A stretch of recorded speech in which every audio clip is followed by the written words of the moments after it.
Hello everyone, welcome to the Real Bit Wars. I'm Chris, and today is my birthday. So, thought I would do something a little bit different here. You might have seen a couple years back I did this video on my 40th birthday, going through my 40 favorite movies or whatever, one year at a time. I'm going to do something similar to that today, but with music, my favorite albums for each year. And I'm going to stick with 40, even though I'm turning 42 today. I have not yet purchased any albums this year. I don't really have much to say about anything from last year, so I thought 40 is a nice round number. And you might ask yourself, hey, this is a gaming channel. Why are you doing music and movies and stuff? Because I don't play modern games. I'm a retro gamer. I wouldn't have anything to say about anything from the last 20 years. But movies and music, I do have things to say. So, I was born in 1981, and we're going to get started here. The album I went with for that year is Jimmy Cliff, Give the People What They Want. So, there was a point where I kind of went through this phase where I wanted to just sort of dive a little deeper into old reggae music. I discovered Jimmy Cliff. This was the first of his albums that I picked up, and to this day it remains my favorite. I actually just listened to this a few weeks ago, so it's still in regular rotation for me. He's a great singer and songwriter. He's done a lot of amazing music over the years, so that was a pretty easy choice for me. All right, 1982, Descendants, Milo Goes to College. Many would consider this the greatest punk album of all time. A lot of very noteworthy punk musicians still cite this as a heavy influence to them. I don't know, I can't argue that at all. I think it's a great album. 1983, I'm from Wisconsin. These are kind of hometown heroes here from Milwaukee with the Violent Femmes. This contains their most famous song, Blister in the Sun, but it also has songs like Kiss Off, Add It Up, Gone Daddy Gone, and my personal favorite on this one is Please Do Not Go. If you pick this album up, there's actually a deluxe version that has like 3 times the amount of tracks on it. I would go with that. But yeah, this is still an awesome album. Easy choice here. Weird Al Yankovic in 3D from 1984. His most iconic work to this day. People still think of him as the guy that made Eat It, which is on this album. I could make a list like this just talking about his albums. I'm that much of a fanatic, and I might actually do that someday. Might go through and rank his albums or something. Yeah, what more can you say about it? 1985, The Pogues, Rum, Sodomy, and the Lash. Not my favorite of their albums. That would probably be Red Roses for me. But this one, you have A Pair of Brown Eyes and Dirty Old Town, which are probably their 2 most iconic songs, along with Fairy Tale of New York. But I'm a Man You Don't Meet Every Day is one of the most beautiful songs I've ever heard in my life, and this is just an awesome band. 1986, I would be lying to put anything other than License to Ill. Not my favorite Beastie Boys album, but there's kind of a funny story behind this. Both of my siblings are older than me and moved out of the house when I was still just a kid. And my sister had left her old cassette tapes there, and I remember kind of looking through them, and I pulled this one out. And when she finally came back to grab all of her old stuff, she was getting the cassette tapes, and I was like, oh man, I went and I got her License to Ill cassette tape, and I was gonna put it back in there and say, hey, I've been borrowing this from you. And lo and behold, she turns around with this box of cassettes and is like, do you want these? I don't even have a tape player anymore. I was like, yes. And I told her, I've already been listening to all of it. And that kind of shaped my taste in music. There are things you're going to see later on this list that I never would have heard of had she not given me all of those cassette tapes. And yeah, I still have that cassette. It's worn out. Me and my friend Brandon used to listen to it sometimes 3 or 4 times a day. Just it doesn't work anymore, so I got a CD copy of it. Next up, 1987, The Ramones, Halfway to Sanity. I know a lot of people who would consider this their best album, and I'm probably in that group. It's difficult to say. It's a different lineup during this period, so that kind of turns some people away, but I think if you're into their music, you should give this one a chance. It's really good. All right, this is an oddball. I might catch you off guard when you see how this list plans out, but Traveling Wilburys Volume 1. Their second album was called Volume 3. They skipped number 2 just to mess with their fans a little bit. This is a supergroup formed by Tom Petty, who I'm like a moderate fan of. But the other members of the group are George Harrison of the Beatles, what's his name? Jay Lane of Electric Light Orchestra, Bob Dylan, and Roy Orbison. It's like they probably coined the phrase supergroup because of these guys. It's insane, the star power in this. And they all share lead vocal duties. There doesn't really appear to be a lead singer from one track to another, from one verse to another. They share the duties, even switching instruments on some of the performances and stuff. I love every song on this. They're kind of experimenting. It's like they just hung out in the studio and just thought, let's see what happens. It's brilliant. If you've never heard this, you should check it out. My favorite song on this album, the last track, End of the Line. Great song. 1989, Operation Ivy Energy. So I have to admit, I never actually owned this version. I had that self-titled one, which was basically just a compilation of everything they had recorded. So if you're unfamiliar with this band, they actually only released this one album. They broke up the day the album was released. They resurfaced some of the members with a new group called Rancid. You're going to see them later on the list.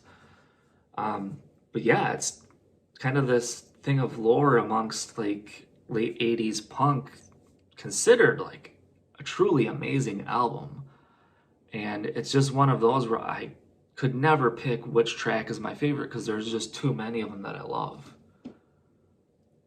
1990. You're gonna laugh at me for this one. Teenage Mutant Ninja Turtles coming out of their shells. So there's a lot of things I took into account here. How I felt about the albums when they were released.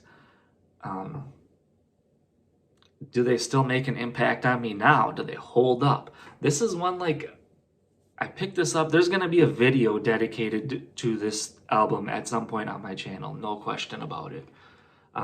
But in short, picked this up when it came out when I was a kid, and I was like the coolest kid on the block for like that next couple of weeks because I had this tape and nobody else did.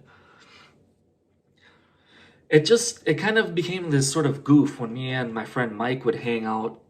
We'd pop it in and listen to it, and it became like a tradition. Every single time he and I hang out, we listen to it.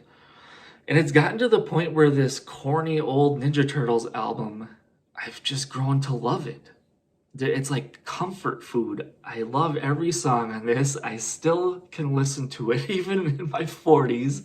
The Ninja Turtles are never gonna die, man. It's just incredible. So yeah, there's my extremely lame pick for the list, but if I'm being honest, this is the one today that still impacts me for what it's worth, man. I still like listening to this. Oh yeah, God, this was a tough year. So I really love the Public Enemy album, Apocalypse 91. Thought, okay, naturally that's gonna make the list.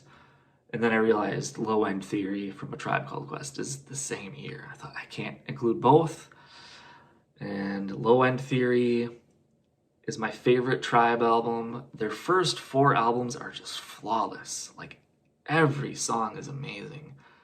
But this is the one that stands out to me.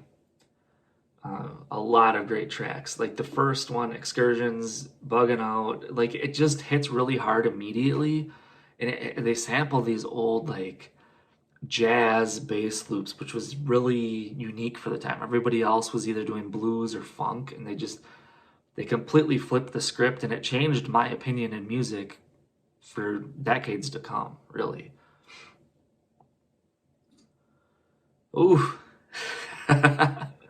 Yep, you might laugh at me for this. Prince and the New Power Generation Love Symbol. 10 years ago, I never would have considered myself a Prince fan. I had a couple of albums that I just picked up at thrift stores or whatever. They didn't really grab my attention. I was kind of thinking about just selling them because I wasn't listening to them. Around that time, I thought, well, let's find out. Maybe there's some Prince stuff I like. And I heard this song called Cream. There was a YouTube video before he had passed away, one of his tours. He did an acoustic version of it. I thought, I really like that. So I listened to the album that was on. I believe it's called Diamonds and Pearls. And I liked it. I thought, this is actually good. So I realized it isn't that I don't like Prince, it's I wasn't listening to the right era of Prince. 90s Prince is what I'm into. And New Power Generation was kind of his big thing. He always had those times, different eras, like he reinvented himself, and that was his era. NPG, New Power Generation. And yeah, I listen to this album all the time. There's a couple of slower songs on it that I don't care for, so it's not quite as strong as a lot of the albums on this list.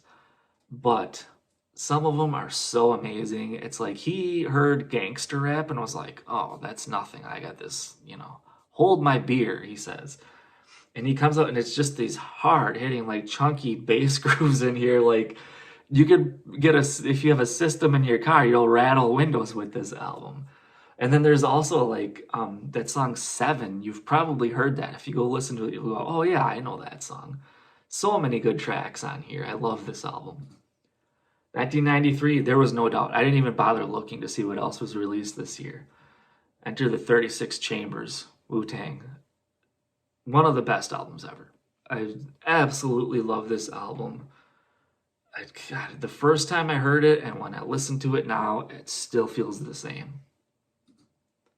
1994, okay, you're going to see the Beastie Boys. This is the second time. That's the only artist that appears on the list more than once, and we're not done with them yet. This is my favorite of their albums. A lot of people criticize it for being so similar to Check Your Head, but I think it improves on everything they did with Check Your Head. There's like, you have like Tough Guy and Heart Attack Man, like these hard hitting, like hardcore punk tracks and stuff. Q-Tip from A Tribe Called Quest makes an appearance on here, which was like helped further my fandom for that group. There's so much going on here. Like Biz Markie appears on this album. It's amazing. Like seriously, go back and check this out. I seriously think this is their best work. Rancid and Out Come the Wolves. This is one of those albums, there's just not a bad song on it. This changed my life. I remember it was like these first couple of Rancid albums came out, and like those earlier, or not early, but like the 90s NoFX albums sort of like ushered me into punk. Like punk became mainstream because of these albums, and then I got into it and started diving really deep into the old back catalog, like older bands and everything. And yeah, this is an album that changed my life for sure. De La Soul, Stakes is High. This one, okay, so hands down the best track to me personally, the very first one, Supa MCs, made me not really like the album that much for a very long time because it felt like it just kind of declined after that first track. But in more recent years, I've been giving it more of a chance, and I realized it's probably my second favorite of their albums behind Balloon Mind State, which is saying something because I love that album. Didn't quite make the list though. Yeah, production is phenomenal. They had worked with Prince Paul for their first 3 albums. They parted ways with him and they took on the production themselves, and it's just fantastic. Me First and the Gimme Gimmes, Have a Ball. This is another one. I had seen bands live before. This was the first time when like me and my friends got into a car. Like one of them had just gotten his license, and we drove to see a band, and we saw these guys. And it's one of those days I don't think I'll ever forget. I love this band. To this day, this remains my favorite of their albums, although they've had a couple of other ones since then that give it a run for its money. If you don't know, this is a collective of punk musicians from different bands. There are guys from Lagwagon, NoFX, even there's a guy from the Foo Fighters in this group. They've had different people fill in over the years, and they do strictly cover songs. So there's usually these different themes of different eras or whatever, different styles that they use on the albums, and this is taking kind of like really corny music and making it cool. Anytime somebody's never heard these guys and I play it for them, they're like, that's amazing. That's awesome. I love it. So if you've never heard Me First and the Gimme Gimmes, you have to check them out. It's incredible. The covers they do are just phenomenal. Again, Beastie Boys. This is the last time they're on the list, though. This is my favorite, or I mean, sorry, my second favorite of their albums. It's always the reason why I got mixed up there is because sometimes I wane back and forth. It depends on when you ask me. Nobody thinks about this one as being one of their better works. It's kind of funny because the two singles on this one, they did Intergalactic and Body Moving. I like those songs, but I think they're like among the two weakest on the album. Like the rest of the songs are so much better than that. Yeah, they teamed up with Mixmaster Mike. They did cool little things at one point in between two of the tracks. An extra song plays, and it's just this like banging instrumental beat. Like, yeah. So I remember like I burned a copy of this for my friend, and that didn't show up because it wouldn't work because it was like this little secret track hidden in there. I'm like, this isn't gonna cut it. I have to go out and buy the album immediately. And I love so many songs on this, and there's all these different styles. Like there's one they're like, let's do a bossa nova song. They were listening to a lot of music from Brazil, like Sergio Mendes, and they're like, let's do something like that. And they did, and it's really good. The Roots, Things Fall Apart. So I would say, without question, my favorite Roots album.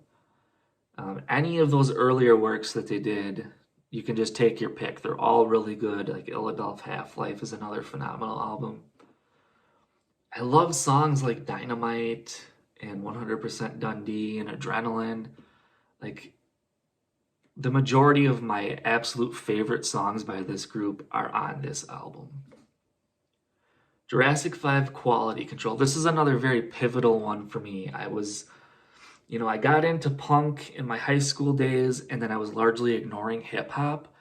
So I started going through this phase where I was like making up for lost time with the hip hop stuff that I missed throughout the 90s.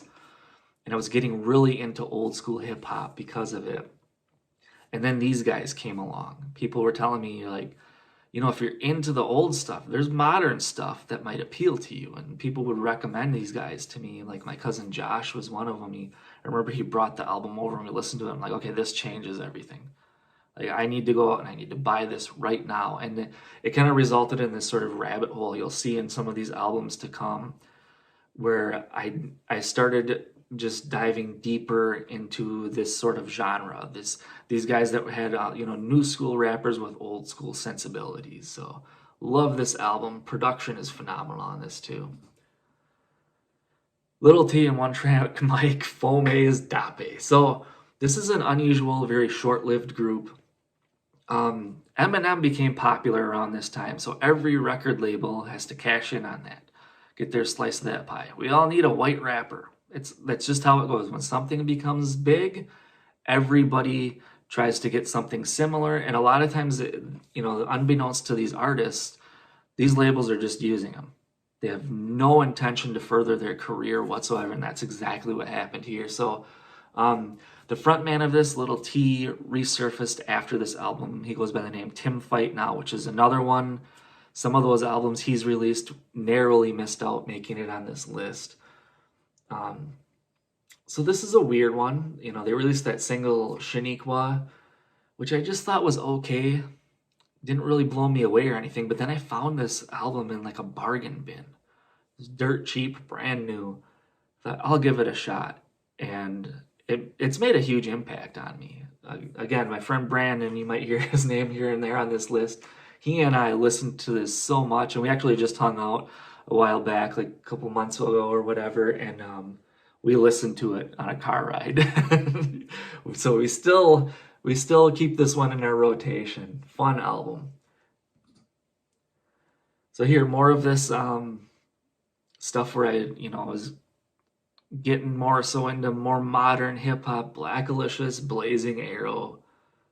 God, there's so many good tracks on this one. Rest in peace to Gift of Gab also. He passed away last year. One of those that really hurt. Never met the guy, but really adore his music, so it was sad to see him go. He was suffering from some health problems for quite a while. So many good tracks on here. There's one, 4,000 Miles, which features Charlie Tuna from Jurassic 5 and Lateef the Truth Speaker from Latyrix, which was like three of my favorite artists coming together on one song that just blew me away.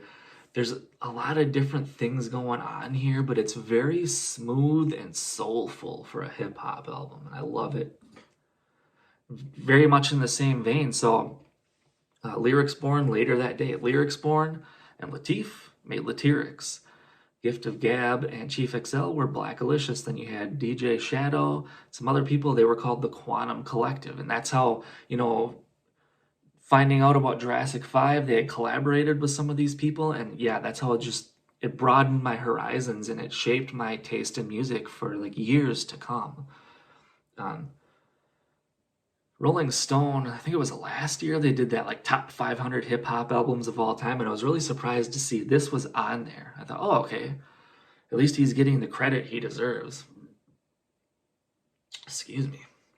All right, and then DJ Shadow. So I think I might have inadvertently pulled up the DVD version of this here, which is expanded. It has extra tracks on it, but DJ Shadow, my favorite artist of all time. This album, my favorite of all time. I'm usually not really that big into live albums. This is an exception because DJ Shadow has these like deep cuts. The things he samples are so obscure, and he just seamlessly layers these samples and turns them into a song. They become their own thing. On this live album, he deconstructs all of them, and then it's like shuffling a pack of cards where the different songs, with already very deep with these samples, he like intertwines them all, and it just becomes so flawless. And it almost kind of serves as like, I can't pick a DJ Shadow album, so this is almost like a greatest hits compilation because it has stuff from all of his different works. But I love this album so much. Yeah, DJ Shadow, check him out. And this one, you might consider this cheating a little bit. This is a greatest hits compilation. Diggable Planets, their heyday was more so in the 90s. This is 2005. But I really like this because it does have songs from both of their two albums. Then it also has these B-sides that they threw on there, and there's some remixes. And the song Where I'm From, the remix on here, I like better than the original. So that's a large part of why I decided this is like my favorite of their albums and I want it on this list. Yeah, they did that song, Rebirth of Slick, that Cool Like That song. You might have heard that. That's kind of what they're more so known for. They're written off as a one-hit wonder, but they blur the lines between hip-hop and jazz.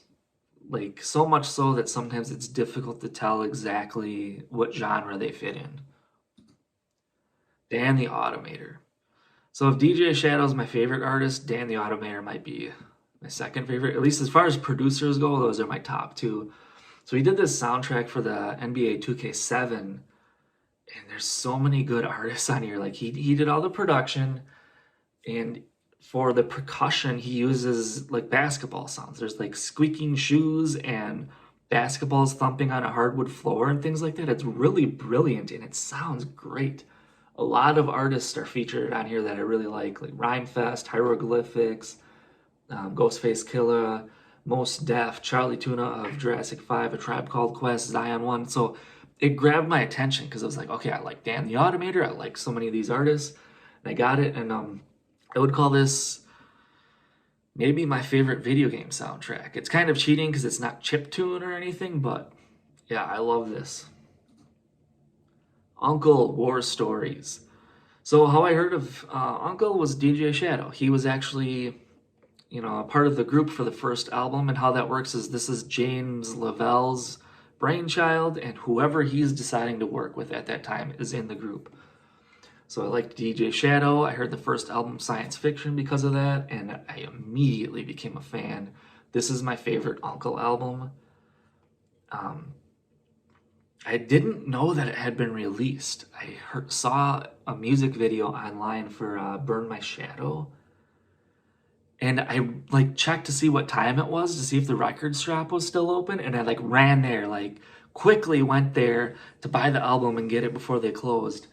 And I remember it came in this really unusual packaging and I couldn't get it open. So I couldn't even listen to it till the next day. I started like shaking it until the CD started sliding out and I could listen to it finally. This is one I love playing this for other people. Like if you've never heard this, you should check it out. And yeah, this just really speaks to me. It's a group and an album that I adore. The Tossers on a Fine Spring Evening. So earlier on the list, we saw the Pogues. These guys just picked up where the Pogues left off. I remember they released an album, Valley of Shadow of Death, and I thought, they'll never be able to top this. It's incredible. Their next album they did was called Agony. Same thing. I'm like, doesn't get any better than this. Then they come out with On a Fine Spring Evening, and I'm like, all right, you guys have proven me wrong. They just kept getting better and better. So this is a Chicago outfit. It's like a cross between Irish traditional music and punk. So I'm really into like both of those. I like Irish music and I like punk. So this sort of stuff gravitates me. There's like a lot of albums and bands and stuff that I'm into just because of that. And I think this is probably my favorite of all of them. Check out the song St. Stephen's Day. Nice, cool, like slow jam they did. And if you want one of their faster ones, the track prior to that, Whiskey Makes Me Crazy. That'll give you a sample of like the different styles they do. Okay, again, another live album. I said I don't really care for those, but there's a couple I love, and this is one of them. Among my favorite bands of all time, 88 Fingers Louie, and in 2009, they had kind of reunited not long before this. They've broken up a couple times, and it always looks like they'll never get back together. Like they're just at odds, butting heads. And yeah, they defy the odds, and they come back, and I really enjoy this live album. I've seen these guys live a few times, or I shouldn't say a few, probably like twice. And their guitar player goes by the name Mr. Mr. Precision, and it feels fitting because he's a perfectionist on the guitar, and they take their craft very seriously, but at the same time, they're not afraid to have a good time and goof around a little bit. Great punk band. Teddy Bears, Stockholm, band from Sweden. Yeah, I heard these guys on like a car commercial. I'm like, what the heck is that? I have to know more about these guys. And I've been a fan ever since. And when this album came out, they actually did two different versions. There's like their European version, which you're looking at here. And there was the US version. Different mastering, different track order. They don't sound the same at all. It's kind of weird. But these guys, if you've never heard of them, they actually started off as a metal band. And Teddy Bears was a name they picked to be ironic because everybody had like these very morbid sounding names, and they just decided that they were going to go against the curve and do something different. They later took on more like synthesizer kind of sound, and the result is you get like dance music and hip hop and all these different genres, kind of genre defying, I guess you could call them. For songs on this, check out Rocket Scientist. That's one of my favorites. And there's a song called Crystal Meth Christian, which is really kind of corny. It just sort of repeats the same like chorus over and over, but it just sounds so dang good. Oh, here we go. This is probably the deepest cut you're going to see on the list. So every year I go to this gaming convention called the Midwest Gaming Classic, and that's how I first heard of these guys. They would have live bands performing there. So after the convention was done, that was kind of all there was to do. In the bar at the hotel, they had bands. And I went and I saw these guys, and it's a two-piece. A guy on guitar, a guy on drums. They share lead vocals. The guitar guy also has a synthesizer and a Game Boy. What is that thing? It's like DJ Boy or whatever. You get this program or whatever you plug in there, and you can compose your own Game Boy music. So it's, you know, White Stripes meets Chiptune almost, and it blew me away. I was like just screaming, you know, this small bar, there's barely anybody there, and they kept on, you know, they after a song, people would applaud and they'd be like, "Thank you," and I'm over there like, "Wow, yes, that was awesome," and the guy's like, "Thank you, man, we appreciate that." And I ran up there as soon as they were done. I'm like, "Do you have any CDs for sale?" And to my knowledge, I think they only have 2 albums. And this was the only one they had that day, and it's awesome. Love this band. King Tuff, self-titled from 2012.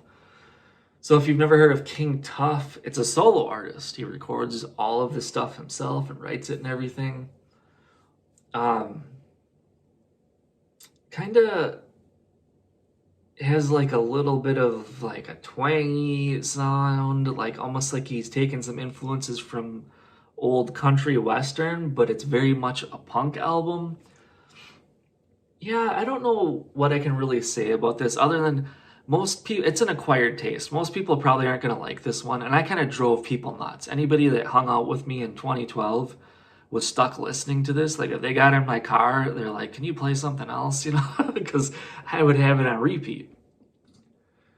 Yeah, RTJ, their first album from 2013. So I was a fan of a producer named LP and MC named Killer Mike. It came out that, hey, they were working on something. They had collaborated prior to this, but they were going to form an official group together. I was like, yes, count me in. I liked them both separately. I knew when they came together it would be awesome. And I'm actually just going to go ahead and skip ahead because there's something more to this. The very next year, Run the Jewels 2. Yes. Jewel Runners, top tag team for 2 summers is the lyric they use. Both of these albums are incredible. They are now up to RTJ 4. Again, all 4 of these are like amongst my favorite albums of all time. I always change which one is my favorite. Currently, the first one is, but if you would have asked me that question a year ago at the same time, I probably would have picked the second one. That's probably the one I've listened to the most times. I can't get enough of these guys. I can't wait until the next album comes out because it's always just incredible. They outdo themselves every time. Yeah, so many good songs too. I guess if there's one you want to check out, the one on the previous album, Get It, is probably my favorite song on there. And then this one, man, Love Again is pretty awesome, but it's raunchy. And then Close Your Eyes. Two great albums worth checking out. A$AP Rock, The Impossible Kid. So 2016 was a difficult year because there were a lot of albums that I wanted to put on this list, but I can only pick one. So, yeah, once I realized, oh geez, Impossible Kid was in 2016, there was no question. This was the one I was going with. So most fans of A$AP Rock, not to be confused with A$AP Rocky or whatever, the hell with that guy. Most people who are into his music like his earlier stuff. It was kind of like that backpack rap, like similar to a lot of the artists you saw earlier on this list in like the early 2000s. This is the one where like I was only vaguely familiar with him, and I heard this album and I'm like, I have to get that. And I honestly, he's not really an artist that I just buy all of his albums or anything like that. Like I don't really like all of his songs, but I love every song on this album. So, you know, he could, a few years prior to this, started dabbling into a lot of production, like to the point where he was producing for other artists. And the song that I heard on this, like, if you don't know, this guy has quite an extensive vocabulary. And once in a while, he says he likes to kind of dumb down his lyrics a little bit just to make something a little easier to perform live. And the song Kirby is a song about his cat. And it's still like the most complex thing most people will ever hear. So that's the one song I'm going to tell you to check out. Check out A$AP Rock, Kirby. It's a song he wrote about his cat, and it's awesome. Propagandhi Victory Lap. I really wanted Failed States, their previous album, to be on this list. I think that one, Victory Lap, and Less Rock, More Talk, or Less Talk, More Rock, whatever. I messed that up. Are like the three albums of theirs I like the best. But for this year, I think this is my favorite album, 2017. A lot of really good songs. So this is a band they're from Canada, started off more punk, have adopted more and more of a metal sound as time has gone on, but they kind of seem like they're in purgatory. I don't know if they really fit in with either crowd that much. But check this band out, really. They're awesome. Cut Chemist, Die Cut. So much later release, but again with that early 2000s backpack rap that I was really into. This comes off as more of a compilation. A lot of these songs he had released as singles. So when it came out and I bought it and I listened to it, I was already familiar with like half of the songs, but they're good songs. And again, probably a top 5 favorite producer for me, Cut Chemist. Another one of the members of Jurassic 5. But he did leave the group probably about 20 years ago, so he's no longer a member. Okay, trademark, another Jurassic 5. This is DJ Newmark of Jurassic 5 and Slim Kid Trey from The Far Side. So, I decided to include EPs on this because there were a couple that I just had to include. This is one of them. I love the production. And Slim Kid Trey has some very, very smooth rhyming. This one, you don't have much to lose by going to check this out. So I would say, if you're intrigued by any of the stuff on this list, this is a good one to go ahead and listen to because if you don't like it, it won't waste much of your time. Yeah, I did not even bother looking to see what else came out in 2020. Get Dead, Dancing with the Curse, hands down. So this is a Fat Records band, so that's some of the stuff we've been talking about earlier. Bands like NoFX, their lead man, Fat Mike, made his own record label, Fat Records. I was really into it back when I first got into punk music, and I have largely ignored it in the years since then. But once in a while, I stop by the website and see what they've got going on. And I had heard a couple of songs from this band, and I thought they were decent. Like, I enjoyed them. And then I heard some songs from this album, and it was one of those, like, I immediately, stopped what I was doing, and I ordered it. And I still listen to it a lot. It's been 3 years now. A lot of, very heavy lyrics in this. Sort of social commentary, if you will. And I feel like this is an instant classic. Another 10 years from now, I think I am still going to be listening to this a lot. And I can't wait to see what these guys do next. And for the final year, we're going over 2021 Heart Attack Man, Thoughts and Prayers. So I only more recently became aware of these guys. It was maybe a few months ago I heard one of their songs, which was actually Pitch Black, which is on this album, or EP, I should say. And I have YouTube playlists that I'll just throw music that I like in there, and then I go back and revisit it later. So there was a day when I'm like, I need something new to listen to, and I'm going through that list for these bands that I'm not that familiar with, and I heard that again. I'm like, wow, the production, the mastering, the sound of this is so good. I'm like, I have to go listen to more songs by these guys. And that very same day, I ended up just ordering this EP because I'm like, there's not a bad song on here. This is incredible. It's only 5 tracks, but it's really good. And right after that, I started trying to buy any other albums of theirs I can get my hands on, but their stuff is kind of difficult to track down. This is the only one, I think, or maybe there might be 2 of their albums that you can still order from the record label websites. But some of their other stuff is out of print. But yeah, this Thoughts and Prayers. So that Pitch Black is a pop punk anthem type song. And the first 2 tracks on here are more of hardcore, almost metal sounding. That last track, Leap Year, again fits more into the pop punk sort of sound, and the song in the middle, Cool to Me, straight up has like hip hop bars on it, like the dude's rhyming. And I really admire the front man. It's just he's just drawing me in. Eric something Agnew or something like that, and I feel like that's just something for me when I feel like I can kind of relate to the way a person's brain works. It draws me in, and there's a lot of musicians on this list.